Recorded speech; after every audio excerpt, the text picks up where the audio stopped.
नमस्कार दोस्तों, आप सभी का मेरे इस चैनल में बहुत-बहुत स्वागत है। दोस्तों, जैसा कि हमें पता है कि यूकेएसएससी एलटी 2024 के फॉर्म निकल चुके हैं, जो कि 22 मार्च से 12 अप्रैल तक भरे जाने हैं।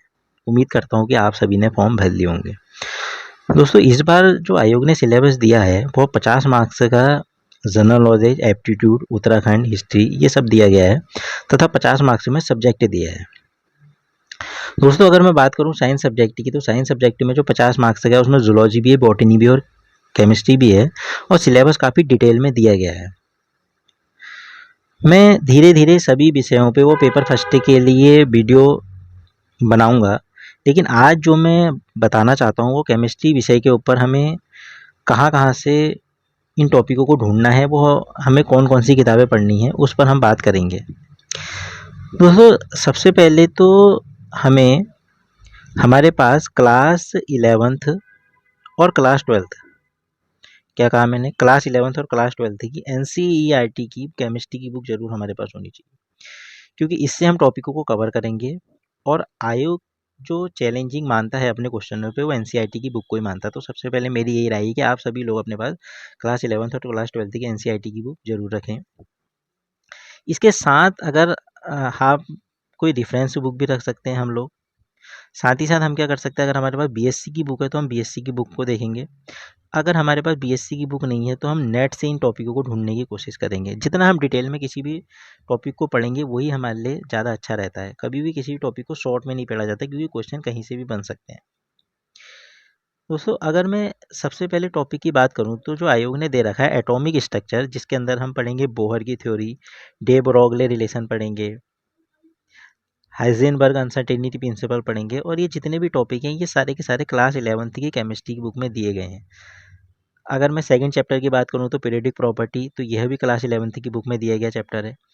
आगे अगर हम बात करें तो केमिकल बॉन्डिंग वाला जो चैप्टर है, इसमें एमओटी है, वेस्पर है, बीबीटी है और क्लास 11th की बुक में दिया गया टॉपिक है।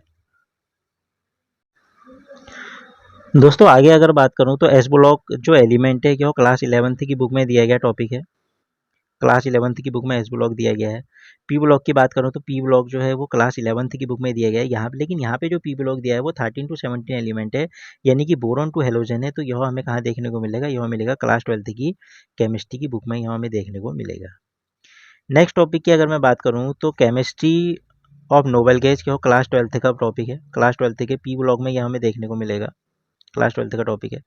उसके बाद अगर मैं नेक्स्ट टॉपिक की बात करूँ तो मेटलर्जिकल जो प्रोसेस है, यह हमें कहाँ देखने को मिलेगा? इसके कुछ पॉइंट जो है वो हमें क्लास 12th की बुक में देखने को मिलेंगे और कुछ जो पॉइंट है ये हमें बीएससी की बुक में देखने को मिलेंगे।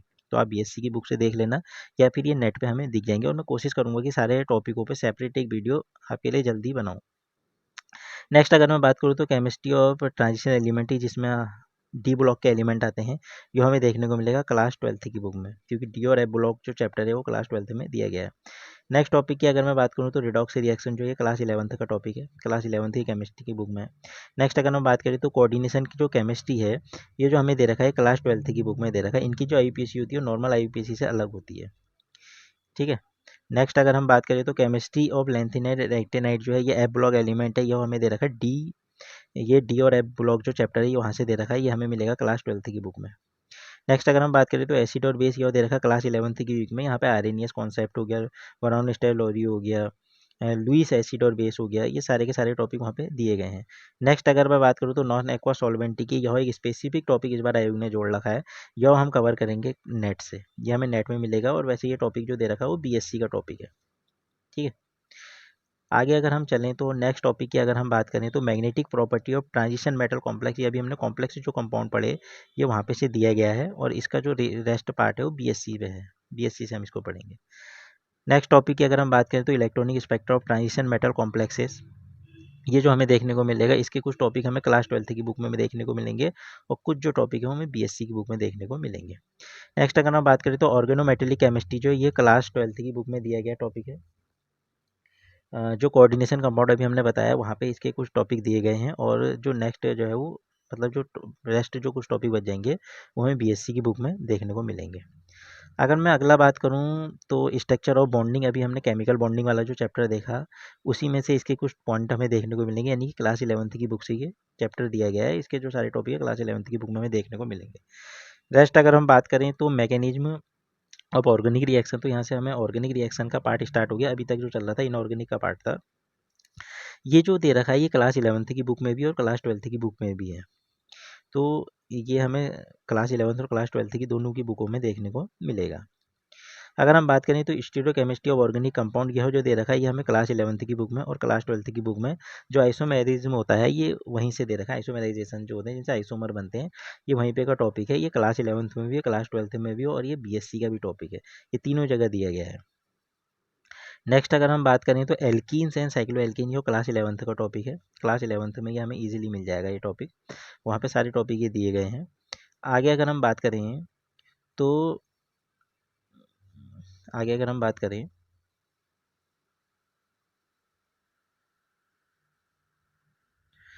तो जो हमें टॉपिक दे रखा है अगला एल्कीन से साइक्लो एल्कीन से डाइन से जो हमें दे रखा है टॉपिक, ये हमें टॉपिक देखने को मिलेगा क्लास 11th में भी और क्लास 12th में भी, ये दोनों जगह हमें देखने को मिलेगा। नेक्स्ट टॉपिक की अगर मैं बात करूँ तो एरीन्स एंड एरोमेटिसिटी, ये दे रखा है क्लास 11th की बुक में।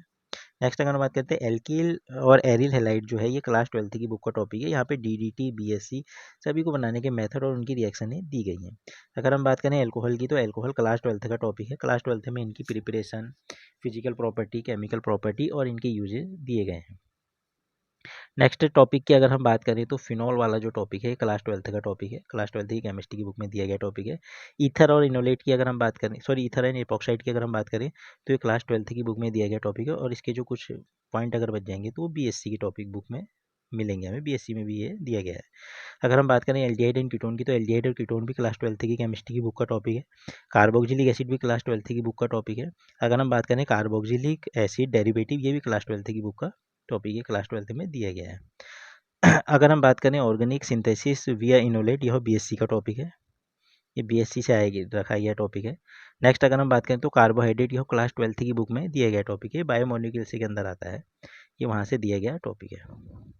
नेक्स्ट अगर हम बात करें तो नाइट्रोजन कंटेनिंग ऑर्गेनिक कंपाउंड, यह क्लास 12th में चैप्टर दिया गया है पीछे, ये हमें वहाँ से मिल जाएगा और सारे टॉपिक वहाँ पे दिए गए हैं। नेक्स्ट अगर हम बात करें तो amino acid, peptide, protein and nucleic acid, यह क्लास 12th की बुक में दिया गया टॉपिक है। हेट्रोसाइक्लिक कंपाउंड वाले चैप्टर की अगर मैं बात करूँ तो यह भी एक अलग टॉपिक इस बार उन्हें जोड़ा गया है। यह हमें देखने को मिलेगा बीएससी में, ये बीएससी में दे रखा है। और अगर हमें बीएससी की अगर हमारे पास बुक नहीं है तो हम इसको नेट से इसकी पीडीएफ इजीली डाउनलोड करके पढ़ सकते हैं, नेट पे ये अवेलेबल है। नेक्स्ट टॉपिक की अगर मैं बात करूँ तो ऑर्गेनोमेटेलिक जो कंपाउंड है यह बीएससी का टॉपिक है। स्पेक्ट्रोस्कोपी की बात करूँ तो ये जो दे रखा है इसका जो कुछ पार्ट दे रखा है वो क्लास 12th में है, और जो रेस्ट पार्ट है वो दे रखा है बीएससी में। अगर हम बात करें इलेक्ट्रोमैग्नेटिक स्पेक्ट्रा की बात करें तो यह भी कहाँ दे रखा है, ये बीएससी का टॉपिक है। नेक्स्ट अगर हम बात करें तो जो दे रखा है इंफ्रारेड स्पेक्ट्रोस्कोपी यानी कि आईआर स्पेक्ट्रोस्कोपी, यह बीएससी का टॉपिक है, ये बीएससी में हमें देखने को मिलेगा। अगर हम एनएमआर की बात करें तो एनएमआर जो है वो बीएससी का टॉपिक है, ये बीएससी में हमें मिलेगा। अगर हम बात करें गैसेस स्टेट की तो गैसेस स्टेट वाला जो चैप्टर है क्लास 11th में दिया गया टॉपिक है। लिक्विड जो स्टेट है यह भी क्लास 11th का टॉपिक है। सॉलिड स्टेट की अगर मैं बात करूँ तो क्लास 12th में जो फर्स्ट चैप्टर है सॉलिड स्टेट ही है, वहाँ पे ये दिया गया है। कोलाइडल स्टेट की अगर हम बात करें तो यह जो हमें दे रखा है ये दे रखा है क्लास 12th की बुक में। केमिकल इक्विलिब्रियम की अगर मैं बात करूँ तो ये दे रखा है क्लास 11th की बुक में। नेक्स्ट टॉपिक अगर हम देखें तो जो हमें दे रखा है वो दे रखा है आयोनिक इक्विलिब्रियम, यह क्लास 11th की बुक में दिया गया चैप्टर है।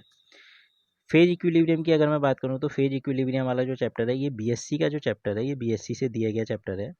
ये हमें मिलेगा बीएससी की बुक में, कहाँ मिलेगा, ये हमें मिलेगा बीएससी की बुक में, या फिर हमें कहाँ मिलेगा, ये नेट पे इस चैप्टर की पीडीएफ हमें मिल जाएगी, तो वहाँ पे से हम इसको कवर कर लेंगे।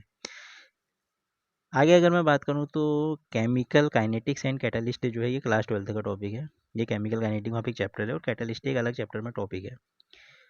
थर्मोडाइनमिक की अगर मैं बात करूँ तो थर्मोडाइनमिक वाला जो चैप्टर है क्लास 11th का चैप्टर दे रखा है, क्लास 11th में ये चैप्टर है। आगे अगर हम चलें तो आगे जो इसमें दे रखा है वो थर्मोडाइनमिक सेकंड है। थर्मोडाइनमिक जो सेकंड चैप्टर है ये भी क्लास किसका है, ये 11th का चैप्टर है।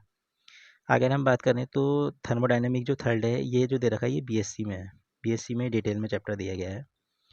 नेक्स्ट चैप्टर की अगर हम बात करें तो इलेक्ट्रोकेमिस्ट्री वाला जो चैप्टर है ये हमें देखने को मिलेगा कहाँ, ये हमें देखने को मिलेगा क्लास 11th में। और इसका जो कुछ पार्ट है वो हमें क्लास 12th में भी देखने को मिलेगा। अगर हम बात करें तो इलेक्ट्रोकेमिस्ट्री सेकंड वाले चैप्टर की अगर मैं बात करूँ तो क्लास 12th में दिया गया चैप्टर है। क्लास 12th में इलेक्ट्रोकेमिस्ट्री है। सरफेस केमिस्ट्री की अगर मैं बात करूँ तो ये भी क्लास 12th का चैप्टर है। नेक्स्ट अगर हम बात करें तो एलिमेंट्री क्वांटम मैकेनिज्म की अगर मैं बात करूँ तो ये वाला जो चैप्टर है ये 18 का है, ये बीएससी का चैप्टर है। ठीक, ये बीएससी की बुक में हमें देखने को मिलेगा, वहाँ पे है ये चैप्टर दिया गया है। आगे अगर हम बात करें तो फोटो केमिस्ट्री वाला जो चैप्टर है ये भी बीएससी का चैप्टर है। ये बीएससी की बुक से लिया गया चैप्टर है, बीएससी से है ये। आगे अगर हम बात करें तो सॉल्यूशन एंड कॉलिगेटिव प्रॉपर्टी वाला जो चैप्टर है, ये जो चैप्टर दे रखा है ये दे रखा है 12th की बुक से। ये 12th में सॉल्यूशन वाला जो चैप्टर है ये वहाँ से लिया गया है। यूनिट 4 की अगर हम बात करें तो यूनिट 4 में जो ग्रीन केमिस्ट्री वाला जो पोर्शन है, ये ग्रीन केमिस्ट्री वाला जो पोर्शन है ये जो ले रखा है आयोग ने, ये ले रखा है बीएससी से। ये बीएससी की बुक में ये चैप्टर दे रखा है। अगर हम बात करें फैट ऑयल एंड डिटर्जेंट की तो ये जो दे रखा है ये दे रखा है क्लास 12th से। नेक्स्ट जो टॉपिक है वो है सिंथेटिक पॉलीमर, ये भी क्लास 12th का टॉपिक है। क्लास 12th में ये पीछे के जो चैप्टर है वहाँ पे दिया गया है। सिंथेटिक डाई की अगर मैं बात करूँ तो ये भी क्लास 12th का टॉपिक है। अगर हम बात करें बायो इनऑर्गेनिक केमिस्ट्री की अगर मैं बात करूँ तो ये जो चैप्टर है ये जो दे रखा है ये बीएससी का चैप्टर है। ये बीएससी की बुक में हमें देखने को मिलेगा। अगर हम आगे को चलें तो क्रोमेटोग्राफी वाला जो चैप्टर है ये हमें देखने को मिलेगा। इसका जो कुछ पार्ट है वो क्लास 11th की बुक में, और जो बाकी जो पार्ट बच जाएगा वो बीएससी की बुक में। अगर मैं बात करूँ तो फार्मास्यूटिकल जो कंपाउंड है इसमें हम जैसे हमें मेडिकल लाइन में कितनी केमिस्ट्री मतलब कितनी केमिकल का यूज होता है, केमिस्ट्री का कहाँ कहाँ पे यूज होता है, तो इसके बारे में हम पढ़ते हैं। ये बीएससी का टॉपिक है, वैसे हायर एजुकेशन का टॉपिक है। तो ये हमें सारे टॉपिक वहाँ पे देखने को मिलेंगे। और लास्ट में जो आयोग ने दे रखा है वो दे रखा current general knowledge of scientific advancement in all the above unit and demand to be included. मतलब जो केमिस्ट्री से रिलेटेड जितनी भी कुछ अभी डिस्कवरी हुई है ये कहाँ कहाँ पे इनका यूज हुआ है उसके बारे में हमें जानना है। तो हमें जो मेनली जो ये टॉपिक देखने को मिलेंगे वो कहाँ पे देखने को मिलेंगे, एक तो हमें क्या करना है क्लास 11th और क्लास 12th की क्या रखनी है, एनसीईआरटी की बुक अपने पास रख लेनी है। क्लास 11th और 12th की एनसीईआरटी की बुक हमारे अपने पास रख लेनी है।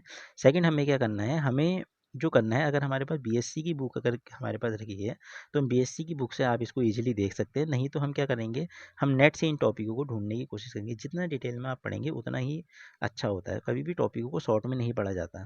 और अगर हो सकता है आप नीट लेवल की अगर आपके पास केमिस्ट्री की बुक अगर आपको मिल रही है, नीट लेवल की केमिस्ट्री की बुक है, तो आप उससे भी देख सकते हैं इन टॉपिकों को। और इसके साथ साथ अगर कोई रेफरेंस बुक केमिस्ट्री की है तो वहाँ से भी हम इनको कवर करेंगे। Okay, thanks for watching.